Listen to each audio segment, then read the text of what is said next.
Olá, hoje é dia 7 de dezembro de 2023. O Grupo de Conjuntura está aqui reunido hoje para tratar do PIB trimestral, os dados do PIB trimestral que foram anunciados no começo desta semana. É, eu vou fazer aqui uma brevíssima introdução e passar aqui para os meus colegas, só colocando uma questão, porque eu acho que esse PIB trouxe notícias boas e notícias muito preocupantes. Eu fico um pouco mais preocupado do que feliz, mas aí vamos ver cada um como é que está vendo esse resultado. O que eu chamo de notícias boas são basicamente duas. Uma é que a economia, apesar do dado agregado do PIB ser praticamente uma estagnação, né? Variação de 0,1 é praticamente estagnada a economia, né, como um todo, mas isso muito por conta da agropecuária, que teve um crescimento negativo, devolveu a parte pequena, mas da alta que ela já teve, foi muito expressiva, sobretudo no primeiro trimestre. Mas o setor serviços e a indústria, no conceito PIB, ambos cresceram 0,6, então a economia ainda está se movimentando. E quando a gente olha pelo lado da demanda, o consumo das famílias cresceu 1,1, ou seja, está pelo terceiro trimestre consecutivo crescendo nesta mais ou menos próximo a esse ritmo, que dá um crescimento de 4% anualizado. Então, isso aí, digamos assim, são lados positivos, né? Porém, a grande preocupação é a questão do investimento. Eu não vou explorar aqui, não, mas só constatar um crescimento negativo de 2,5% num trimestre, já o quarto trimestre de crescimento negativo na formação bruta de capital fixo, a taxa de investimento está ficando muito baixa. Então, a preocupação que eu acho que surge é basicamente a seguinte, que a gente tem, de um lado, a demanda ainda crescendo, não sei como isso vai continuar nos próximos meses, mas ainda está crescendo de uma forma expressiva a demanda de consumo, e a capacidade que, a julgar pelos dados de investimento, não está acompanhando. Isso aí é, normalmente é resolvido com inflação ou déficit do balanço pagamento de transações correntes. Neste momento, nós não estamos tendo problemas nem no balanço de pagamentos, nem na inflação, que estão se comportando bem. Mas este resultado um pouco, se prossegue uma combinação desse tipo, evidentemente sugere problemas desse tipo no futuro, né? Então, eu vejo assim, só colocando de uma forma muito geral uma questão que eu acho que é mostrada por esses resultados do PIB. Mas eu não vou me estender aqui, não, vou passar aqui para a Margarida, que inclusive vai falar um pouquinho mais dessa coisa do investimento e da questão do setor público, e depois o Caio vai tratar mais em detalhe os resultados desse PIB. Margarida. Então, embora o PIB do trimestre do terceiro tenha surpreendido positivamente, que eu mesmo esperava uma queda, né? Esse crescimento ele é preocupante, porque eu diria que ele é de fôlego curto. Nós temos aí duas forças motoras muito grandes, né? Que explicam o crescimento do consumo. Esse crescimento do consumo está sendo turbinado, ou foi turbinado, por fortíssimos estímulos fiscais, os mecanismos enormes de transferência de renda. A PEC da transição esse ano permitiu um adicional de gasto público de quase 160 bilhões de reais, e a maior parte dele se converteu em mecanismos de transferência de renda, né? A valorização do salário mínimo, o incremento do Bolsa Família, o aumento do salário para o funcionário público. Então, a gente tem uma série de medidas aí que tem impacto muito grande no consumo, e, de fato, isso apareceu, né? Por outro lado, né, a queda dos juros, o projeto Desenrola também explica parte dessa elevação aí do consumo, mas eu gostaria de destacar o papel do mercado de trabalho. O mercado de trabalho, como a gente já sinalizou em outros podcasts, ele continua muito resiliente, com aumento do salário médio real e, sobretudo, da massa salarial, né? Que isso impacta diretamente o consumo. Então, também temos aí um mercado de trabalho por trás desse número do consumo. Agora, o que realmente é muito preocupante é a queda dos investimentos. Em 12 meses, o investimento caiu 1,1%, enquanto o consumo cresceu 3,7% e o PIB 3,1%. É claramente um crescimento de fôlego curto. Por quê? Porque o consumo cresce, o investimento cai, como o Francisco colocou, e isso vai bater no teto da capacidade produtiva mais cedo ou mais tarde, e aí vem mais inflação ou déficit de transações correntes, que são aí grandes desequilíbrios que podem gerar uma reversão cíclica desse processo, né? Além disso, os fortes estímulos fiscais este ano, no ano que vem, serão menores. Então, também aí a gente tem um processo de crescimento este ano, um padrão também de fôlego curto, porque o consumo não vai, esse estímulo fiscal que foi dado esse ano, no ano que vem, certamente será menor, por imposição das novas regras fiscais, enfim, e que esse ano foi um ano atípico em termos de aumento do gasto primário permitido pela PEC de transição. A taxa de investimento está num nível muito baixo, 16,6%, e isso também nos remete a uma outra discussão que a gente vem fazendo aí, né? Isso compromete o PIB potencial, né? Nós temos aí uma discussão hoje de quanto esse PIB potencial estaria sendo, quanto ele estaria crescendo, né? E a gente tem aí dados que, sem fazer ainda contas, mas o investimento em queda, que é um fator fundamental para explicar crescimento de PIB potencial. O fim do bônus demográfico. O que resta é o aumento da produtividade. E também a gente não tem indícios de incremento dessa produtividade para compensar as outras duas variáveis que são chave para a definição do crescimento do PIB potencial. Então, em certo sentido, esse dado, esse padrão de crescimento diagnosticado aí por esse terceiro trimestre de 2023, ele é um padrão que não se sustenta no longo prazo. Caio, eu passo a palavra para você, você vai explorar tudo isso com mais detalhes. Obrigado, Margarida. Eu vou retomar, vou seguir nesse ponto de vocês. O meu tema central é fazer comentários sobre a composição desse crescimento do PIB desse ano. Como o Francisco falou, tende a ser praticamente igual ao do ano passado, mas com uma composição completamente diferente. E isso tem implicações preocupantes, do meu ponto de vista, sobre a solidez desse crescimento à frente, né? Esse crescimento que a gente está sendo observado. Uma maneira de olhar essa questão da composição primeiro, ver, eu vou explorar isso pela ótica da demanda, basicamente, do PIB, vendo a contribuição para o crescimento pela ótica da demanda. Então, o que é isso? É ver quanto cada componente da demanda do PIB contribuiu para o crescimento total do PIB. A gente faz isso pegando a taxa de crescimento de cada variável de demanda, ponderada pelo seu peso no PIB. Olhando assim, a gente vê que tanto o crescimento de 2022 quanto de 2023, eles foram basicamente puxados, né, pelo consumo das famílias e pelas exportações líquidas. Basicamente, foram esses componentes do PIB, pela lógica da demanda, que exportação líquida, quer dizer, crescimento das exportações subtraído do crescimento das importações. O impacto disso no crescimento, na contribuição para o crescimento.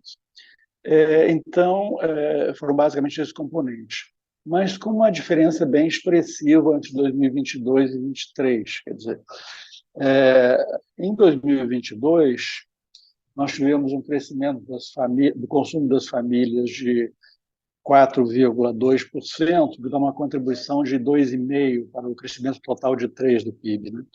E as exportações líquidas contribuíram com 0,9%, quer dizer, fazendo a conta da 3,4% mais do que cresceu o PIB. O resto é porque o resto teve uma contribuição negativa no ano de 2022, basicamente estoques, redução de estoques.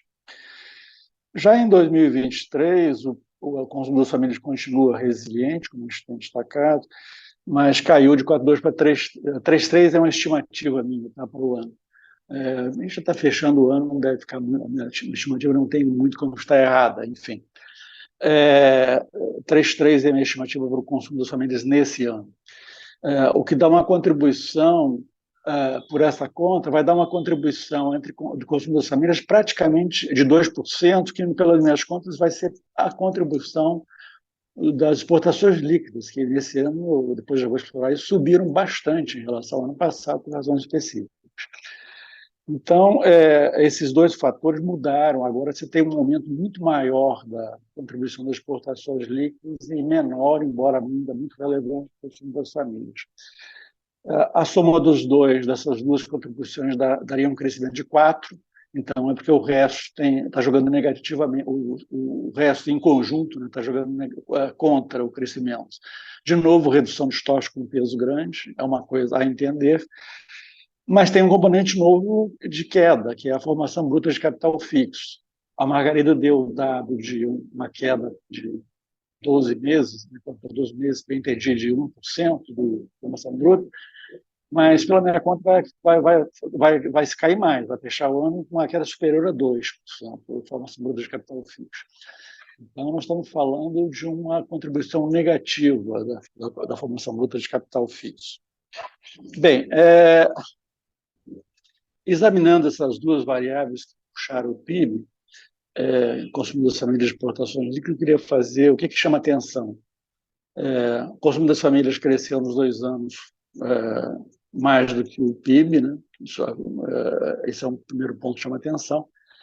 E esse crescimento do consumo das famílias, essa resiliência do consumo das famílias, de certa forma, surpreendente, dada as condições financeiras fortemente restritivas que a gente tem, né? Não só do Selic, mas de toda a curva de juros futuros, num nível muito, muito restritivo para a economia. De onde vem a resiliência, então? Vem de fatores exógenos, essencialmente. O primeiro deles, que já vem não desse ano, mas vem já de antes, é uma extraordinária elevação da renda da agropecuária nos últimos anos. E o efeito, o espalhamento dessa renda pela economia, sendo um dos fatores importantes que, em última análise, turbina no consumo das famílias. Eu diria que um fator muito relevante por trás das surpresas que se teve em relação ao crescimento nos últimos anos está exatamente ligado a esse fator, ao extraordinário crescimento da renda da agropecuária e seu espalhamento na economia. Aliás, tem um artigo sobre isso, para quem estiver interessado, no IBRE, alguns meses atrás, muito interessante. Esse é um ponto que tem a ver. O consumo das famílias também foi impulsionado como a Margarida falou, pelos estímulos fiscais, né? Poderosíssimos, principalmente nesse ano,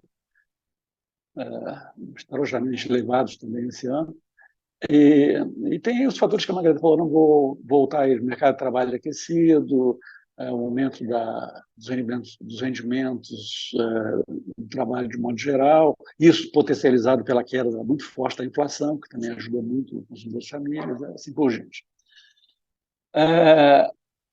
Agora, quanto eu falei que o consumo foi muito resiliente a despeito das condições financeiras restritivas, mas o mesmo não ocorreu com o investimento, a formação bruta de capital fixo. Deve fechar o ano, como eu disse antes, com uma queda, na minha estimativa, acima de 2%. E a gente tem que ver que, pegando, a Margarida deu dado da relação investimento-PIB aí do último trimestre, mas pegando o ano como um todo, essa relação investimento-PIB deve ficar abaixo de 17%, olhando nos últimos 10 anos, é um nível baixíssimo. Na verdade, abaixo disso, a gente só teve o período 2016 a 2020. Mas por quê? Porque em 2016 o investimento tinha despencado na esteira da mega recessão 2015 e 2016. Aí começa a recuperação da economia e foi uma recuperação lenta. E o investimento vindo junto e tal, mas partindo de um nível muito baixo. Então, esse período, e depois emenda com a pandemia, esse período que vai de 2016 a 2020 é o único período nos últimos 10 anos em que a taxa de investimento foi inferior à atual. O resto todo teve taxa de investimento superior. Lá atrás, o PIB há 10 anos atrás, era um pouco acima de 20%. Bom, e diga-se de passagem que essas taxas, nesses 10 anos, não impediram um crescimento baixíssimo da economia, o que reforça o quanto essa taxa atual é baixa. Pensando aí no que a Margarida colocou, que é a preocupação com o crescimento potencial. Bom, no caso do outro fator de expansão da economia, que eu me referi, que é as exportações líquidas, contribuição muito importante esse ano, né? 2%, 2% do crescimento total de 3%, 2% é produzido, por incrível que pareça, pelas exportações líquidas. 2% pelo consumo e o resto é contribuição negativa, o resíduo. Nas exportações líquidas, essa contribuição tão extraordinariamente elevada tem a ver com uma diferença muito grande do comportamento muito bom das exportações, aí tanto ligada basicamente exportações de commodities, agrícolas, petróleo, minério de ferro, na esteira aí de uma super safra agrícola e de um excelente desempenho da indústria extrativa. Dentro da indústria é uma exceção o comportamento da indústria extrativa e, aliás, é isso que explica um pouco esse comportamento da indústria PIB não ser tão ruim. A indústria de formação esse ano está em queda, vai fechar o ano negativo, que é, digamos, o coração da indústria.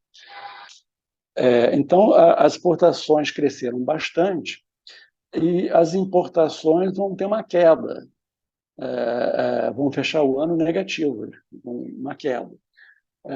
Só que, no caso das importações, isso é uma coisa boa para o crescimento das exportações líquidas, mas e para o crescimento do PIB por essa ótica simples da contribuição das exportações líquidas, mas é uma contribuição boa, na verdade espúria, na verdade, porque esse desempenho das importações, que abriu essa diferença grande para o das exportações, é a contraface de péssimos desempenhos da indústria de transformação, por um lado, e da formação bruta de capital fixo, no investimento, por outro, que são muito demandantes, vêm muito associados ao desempenho das importações tradicionalmente.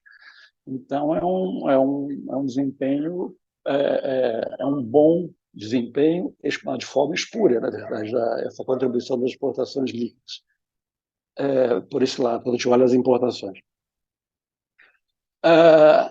Como o crescimento do PIB, então, foi sustentado basicamente pelo consumo das famílias e exportações líquidas, ao que tudo indica, a contribuição desses fatores será bem menor no próximo ano, 2024. Então, já por aí, as perspectivas de crescimento de 2024 são desaceleração do crescimento. Sobretudo porque a gente não está vendo, não está vista a possibilidade de outro componente do PIB, por exemplo, no caso seria a formação bruta de capital fixo, ter um crescimento tão vigoroso e compensa a desaceleração esperada do consumo das famílias e da contribuição das exportações líquidas. No caso do consumo das famílias, eu estou falando de desaceleração basicamente porque é coerente com a análise que eu fiz, que a Margarida também fez, que ele está muito influenciado por fatores exógenos no consumo das famílias, que vão perder a potência no ano que vem. Seja a questão da renda agropecuária, que tem sido não só nesse ano, mas em anos anteriores também muito importante para o desempenho do PIB, e ela vai sofrer um impacto negativo de duas coisas, da queda do preço dos commodities no mundo. Os preços dos commodities no mundo já estão em queda, aliás, no período mais recente, e tudo indica que vão ter no ano que vem o preço médio das commodities vai ficar abaixo desse ano.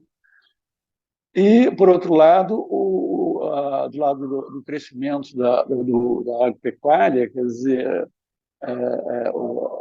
o nível de produção agropecuária deve continuar elevado, mas talvez seja até levemente inferior, ou levemente superior. O que certamente não haverá é um novo grande crescimento, uma nova super safra.